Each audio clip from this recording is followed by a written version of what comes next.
नमस्कार, भाटिया आश्रम परिवार में मैं अनुराग उपाध्याय आपका हार्दिक स्वागत करता हूं। सफल व्यक्तित्व साक्षात्कार का समय है। हम आपको समय समय पर ऐसे व्यक्तित्व से मिलवा रहे हैं जिन्होंने कठिन परिश्रम की, कठिन मेहनत की और इसका परिणाम ये था कि वह सभी अपने लक्ष्यों को हासिल करने में सफल रहे। आज ऐसे ही सफल व्यक्तित्व साक्षात्कार में हमारे साथ एक महिला मौजूद हैं, हमारे परिवार के एक सदस्य मौजूद हैं जिन्होंने कठिन परिश्रम किया, मेहनत की। उसका परिणाम ये था प्राध्यापक भर्ती परीक्षा 2018 विषय इतिहास में इन्होंने पूरे राजस्थान के अंदर 9वीं रैंक हासिल की। इनका नाम है पूजा शर्मा। पूजा जी, बहुत बहुत शुभकामनाएं पहले तो आपको, और बहुत बहुत स्वागत है आपका हमारे परिवार के इस यूट्यूब चैनल के इस साक्षात्कार के अंदर। जानना चाहूँगा किस तरीके से आपने ये तैयारी शुरू की और आपकी प्रारंभिक शिक्षा के बारे में पहले जानना चाहूँगा। और इस चर्चा में हम चर्चाएं करेंगे, सभी के बारे में पूछेंगे, हम आपसे जानकारी लेना चाहेंगे। हमारे जो व्यूअर हैं, हमारे जो परिवार के सदस्य हैं, वो आपको देखेंगे कि आपने किस तरीके से मेहनत की और अपने लक्ष्य को हासिल किया।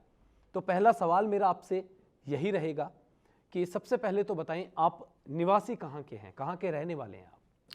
सर, मेरा पीहर यहीं सूरतगढ़ में है और मेरा ससुराल रायसी नगर है प्रॉपर। जी, कितने साल हो चुके हैं आपकी शादी को? सर, 14 साल हो चुके हैं। 2006 में मेरी शादी हुई थी। 2006 के अंदर आपकी शादी हुई। पूजा जी, एक छोटा सा सवाल, आमतौर पर यह देखा जाता है कि महिलाओं की जब शादी हो जाती है, एक परिवार, एक बच्ची दूसरे परिवार के अंदर जाती है तो सबको समझना और उस परिवार की जिम्मेदारियां उस बच्ची पर आ जाती है। तो जानना चाहूँगा किस तरीके से आपने ये समन्वय बिठाया और एक ससुराल पक्ष का सहयोग कि इतने साल आप तैयारी करती रहीं और उसके बाद आज आपका इसका चयन हुआ है। तो जानना चाहूँगा किस तरीके का ये सफ़र रहा शादी के बाद का। सर, मेरे मन में हमेशा से ये इच्छा रहती थी कि मेरी पहचान क्या है। जब से मैंने स्टडी की, मैं स्टडी में अपने शुरुआत से काफ़ी अच्छी थी। उसके बाद मैं कुछ बन नहीं पाई और मेरे मन में हमेशा ये रहता था कि हमने ये स्टडी क्यों की। इसके बाद सर मेरा मन में हमेशा ये इच्छा रही और मैंने अपनी तैयारी स्टार्ट रखी। जो भी एग्ज़ाम आता मैं उसकी तैयारी में लग जाती। इससे पहले मैं 2 बार सेकंड ग्रेड से इंग्लिश की तैयारी में कर चुकी हूँ और इसके बाद मैंने जब ये हिस्ट्री का ये फॉर्म निकला तो मैंने इसकी तैयारी स्टार्ट कर दी क्योंकि मैं एमए हिस्ट्री से थी। आपके पिताजी का क्या नाम है? सर, मेरे फादर का नाम है श्री विष्णु नारायण शर्मा। वे एसआई पोस्ट से रिटायरमेंट हुआ है उनका। पुलिस सेवा के अंदर वो कार्यरत थे और वो रिटायर हुए हैं उससे। और आपके ससुर जी जो हैं, वो उनका नाम बताएं और बताएं कि वो अभी क्या कार्य कर रहे हैं। जी, उनका अपना बिजनेस है। उनका नाम है श्री पुरुषोत्तम इंदौरिया और मेरी सास हैं वो श्रीमती संतोष देवी और मेरे हस्बैंड श्री सुनील इंदौरिया। उनका मेरी इस सफलता में बहुत महत्वपूर्ण योगदान रहा है। मैं सबसे पहले तो इनके ससुराल पक्ष का हार्दिक आभारी हूँ, धन्यवाद देना चाहूँगा कि उन्होंने शादी के बाद इस चीज़ को समझा और लगातार आपका एक सहयोग, एक कहते हैं ना कि ढाल बनकर आपके साथ खड़े थे। किसी भी समस्या से जूझने के लिए वो आपसे पहले खड़े थे। और जानना चाहूँगा कि किस तरीके से उन्होंने आपकी एक जो कहते हैं ना कि ढाल बनकर, क्योंकि हमने सुना कि पहले भी हमारे सुनने में आया कि जब आप तैयारी कर रहे थे तो आप सबसे मुश्किल काम जो था कि आपके उस समय एक बेबी था, एक बच्चा था, उस बच्चे को आपने वहाँ छोड़ा ससुराल में और एक माँ के लिए सबसे कठिन समय होता है। तो किस तरीके से ससुराल पक्ष जो है उन्होंने आपका सहयोग इसमें दिया? सर, मेरा बड़ा बेटा जब 2-2.5 साल का था, जब मैंने उसे यहाँ पर रायसी नगर छोड़ा और मेरे हस्बैंड की पोस्टिंग उस समय बादरा थी जी। सर, मैं उस समय तैयारी करती थी और दिन रात तैयारी करती थी और पर जैसे ही शाम होती थी मुझे मेरे बेटे की इतनी याद आती। और सर, जब ये मेरा बेटा एक बार बीमार हो गया और मुझे घर वालों ने, मेरे हस्बैंड ने मुझे बताया तक नहीं कि भाई वो बीमार है और मैं लगातार तैयारी करती थी मैं, और मुझे शाम को फील होता था कि कुछ प्रॉब्लम है मेरे बेटे के साथ। और फिर भी सर मैंने उस टाइम तैयारी नहीं छोड़ी सर, और ना मेरे घर वालों ने मेरा साथ छोड़ा। उनको पता था कि इसकी लगन है और ये कुछ करके रहेगी ये। तो बिल्कुल एक सबसे महत्वपूर्ण आपकी ज़िंदगी के अंदर जो कड़ी थी वो ससुराल पक्ष का ये योगदान बहुत बड़ा योगदान होता है, क्योंकि बहुत कम ऐसे, आज के समय में ये चलन जरूर शुरू हुआ है, पहले बहुत कम ऐसा परिवार हुआ करता था जो इस तरीके से सहयोग करे। पर अब इस चीज़ को देखकर हम बिल्कुल कह सकते हैं कि ससुराल पक्ष जो है वो बहू को भी अपनी बेटी की तरह मानता है और अपनी बेटी की तरह ही उसे पढ़ाकर आगे बढ़ाना जो है वो हाथ पकड़कर उसे आगे बढ़ाता है।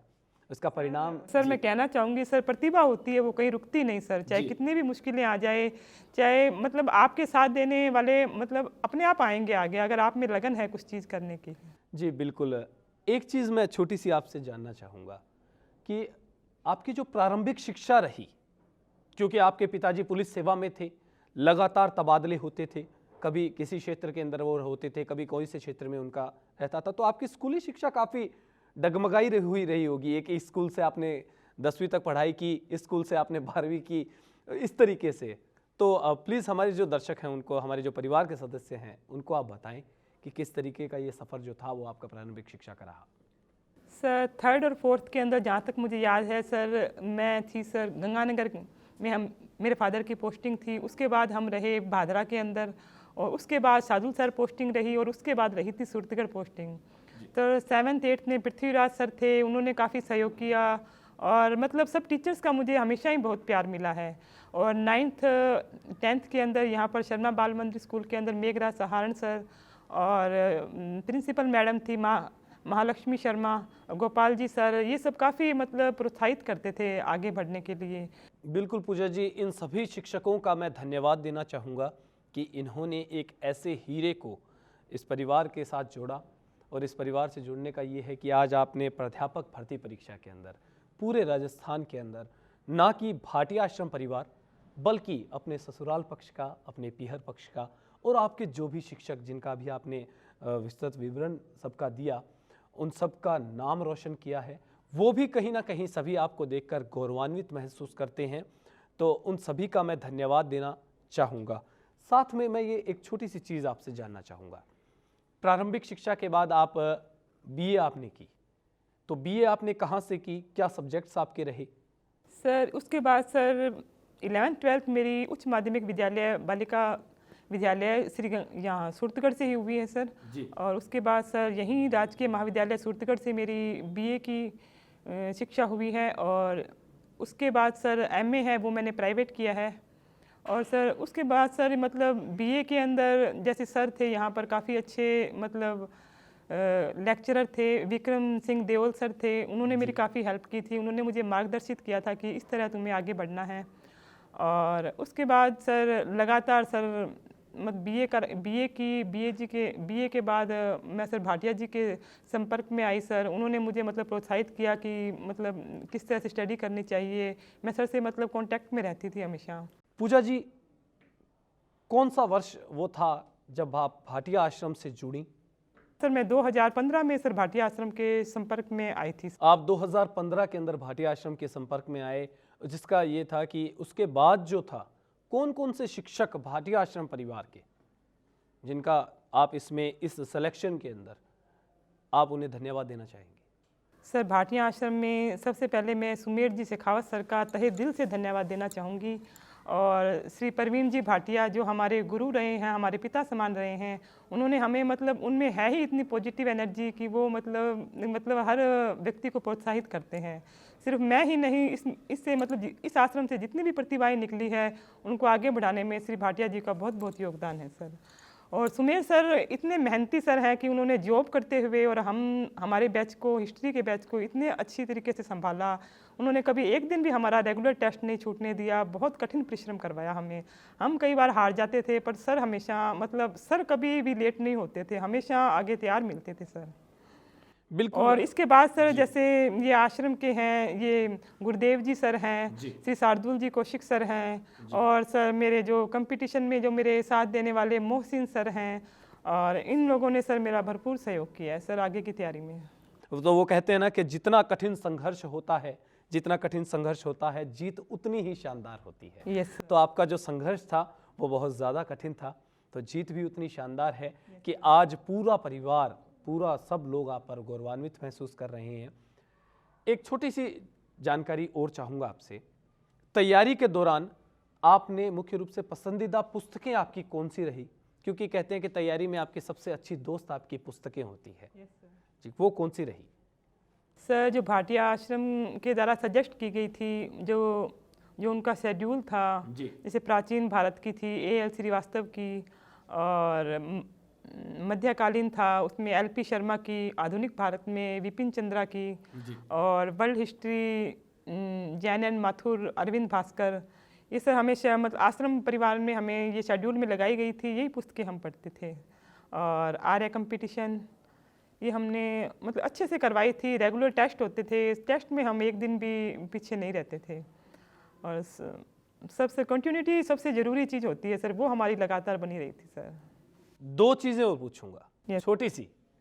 एक तो कि आप जब तैयारी के लिए जुटे, उसके बाद से लेकर अब तक के सफ़र में ऐसा कोई यादगार वाकया जो ज़िंदगी भर आपको याद रहे?